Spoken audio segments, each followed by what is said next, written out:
Alors, la Formule E qui veut innover et proposer une recharge rapide pendant les courses. Mais il y a quelques problèmes. Ils devaient mettre ça en place cette saison, mais a priori ça va être reporté.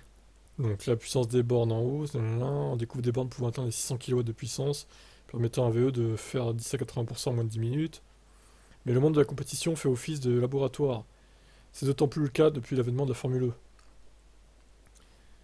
Bon, alors, du coup, ces dernières ne cessent également d'évoluer, alors que les organisateurs ont notamment introduit l'échange de batteries en 2018 à la manière de ce que propose New, mais ce n'est pas tout, car la fédération veut également rendre disponible la recharge à haute puissance en cours de course. Cette dernière aurait normalement dû être inaugurée le week-end dernier, lors de la course de Misano en Italie. Ça n'a pas été le cas en raison des difficultés techniques qui font que ce dispositif n'est pas encore prêt, comme le rapporte Electrek. Ce dernier indique que ce dispositif, baptisé Attack Charge, devrait faire son arrivée au milieu de la saison, mais sera finalement lancé quelques courses plus tard. Des soucis techniques relatifs à la construction des équipements nécessaires à la recharge sont problématiques.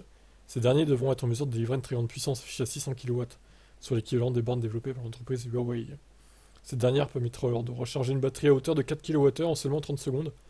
Un pack de 54 kWh de Formule E peut en théorie recharger en moins de 7 minutes. À titre de comparaison, la Z15001 fait partie des voitures électriques les plus rapides en ce qui concerne la recharge et demande 11 minutes à une puissance de 520 kW.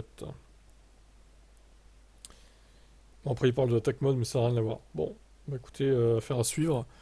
Je regarde encore les courses de Formule E. Ce week-end, il y en a eu deux d'ailleurs à Misano. C'est sympa quand même. Même si je trouve qu'il y a beaucoup plus de gestion de l'énergie que les autres sports auto. Il y en a peut-être un peu trop.